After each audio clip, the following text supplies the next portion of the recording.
जो आज भारत में एक षड्यंत्र देखा जा रहा है, संतों की छवि को टारगेट किया जा रहा है, हमारे हिंदू धर्म को प्रभावित किया जा रहा है, इसको खत्म करने का पूरा षड्यंत्र है। तो ये षड्यंत्र कभी भी सफल नहीं होगा किसी भी सरकार के लिए। महाराज जी, संत आसाराम जी बापू एक ऐसे संत हैं जिन्होंने 50 साल से भारतीय संस्कृति की सेवा की है। बिल्कुल, उनको कई बार टारगेट बनाया गया षड्यंत्रकारियों के माध्यम से। आपको क्या लग रहा है स्वामी जी? मेरे को बिल्कुल ये षड्यंत्र लग रहा है।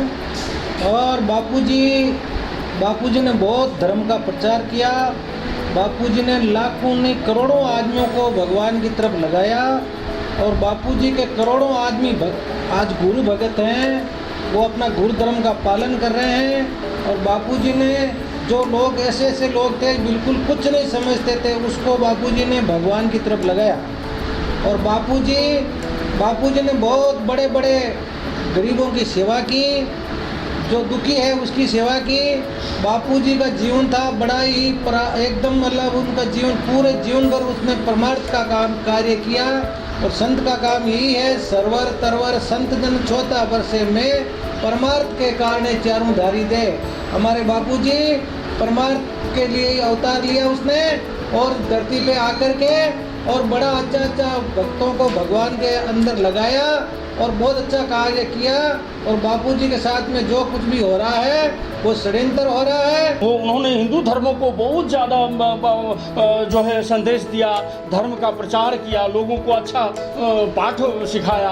और आज उन बापू को कुछ चंद गद्दार लोगों के द्वारा उसको फंसा करके आज जो उनके साथ कुछ व्यवहार किया गया है वह बहुत बड़ा दुर्भाग्यपूर्ण है। और मैं चाहूँगा आगे पूरे ये सरकार को जल्द से जल्द इस पर अमल करते हुए संत आसाराम बापू को रिहा किया जाए। चूँकि उनकी स्वास्थ्य को भी देखते हुए, चूँकि एक उम्र भी होता है, यह लोकतंत्र में जब लोकतंत्र किसके लिए होता है? पब्लिसिटी के लिए तो लोकतंत्र तैयार किया गया है, किसी को कानून बता करके उसको प्रताड़ित करने के लिए नहीं बताया गया है। तो वो उनके स्वास्थ्य को देखते हुए, उनकी उम्र को देखते ध्यान में रखते हुए सरकार को जितना जल्दी हो इनको रिहा किया जाए। चूँकि वो बहुत ज़्यादा अस्वस्थ हैं, अच्छे आदमी हैं। हम जब वो काफ़ी अच्छे उम्र में थे, हम उस टाइम में भी मैं उनसे मिला हुआ हूँ, सभी लोग मिलते थे, कहीं कोई ऐसा गलत बातें नहीं थी। लेकिन ये मीडिया और ये कांग्रेस के शासनकाल में ये सब राजनीति किया गया। चूँकि कांग्रेस जो है बहुत होशियार पार्टी है, वो ईसाईकरण और इस्लामीकरण करना चाहती है इस देश को, इसलिए हमारे हिंदुत्व को प्रभावित करना चाहती है। कभी किसी भी तरीके से किसी न किसी प्रकार से हमारे देश में हिंदुत्व को खत्म करने का षड्यंत्र मतलब चलाया जा रहा है, चाहे इसमें हमारे ही लोग हों या जो भी हों, ऐसा किया जा रहा है। स्वामी जी, आप संत आसाराम जी बापू के आश्रम अहमदाबाद में भी गए हैं। बोला गया कि उनके आश्रम में काला जादू होता है, वो एक तांत्रिक है। सन 2008 में बहुत प्रकरण चला, फिर उसके बाद सन 2011 में क्लीन चिट मिलती है। आप सब झूठा आरोप, क्या आपको लगा? वो सब झूठा आरोप है। 30 वर्षीय महात्मा हैं, पुराने वयोवृद्ध हैं और उनको जल्द से जल्द केंद्रीय कारागार से रिहा किया जाए। अब जेल में रहने लायक मूर्ति नहीं है, वो बाहर ला के उनके स्वास्थ्य का इलाज का विशेष ध्यान दिया जाए। लाखों हजारों लोगों को प्रवचन के द्वारा, भजन के द्वारा लाभान्वित करने वाली मूर्ति है। अब आसाराम बापू व्हील चेयर में आ गए हैं, इतने बूढ़े संत को जेल में रखना अच्छी बात नहीं है।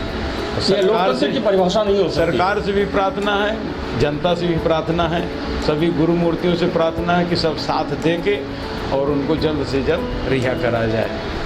बाबा जी को जल्द से जल्द रिहा किया जाए ताकि वो अपना स्वास्थ्य लाभ और अपने भक्तों के बीच जल्द से जल्द आ सकें, भारतीय संस्कृति का प्रचार फिर से वो कर सकें। बहुत सारे सवालों को यहाँ पर उठाया गया, बुलंद आवाज़ को हमने आपको सीधा दिखाया। ये आवाज़ जोधपुर से उठ रही है, संत समाज के बीच से उठ रही है। ऐसे ही हम आपको बहुत सारी आवाज़ों को और दिखाते रहेंगे। महाराज जी, आपका आभार व्यक्त करते हैं कि आपने अपनी आवाज़ को रखा।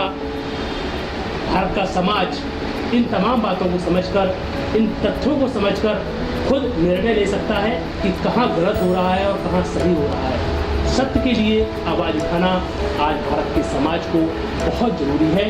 इसी साथ मैं रुपेश, नमस्कार।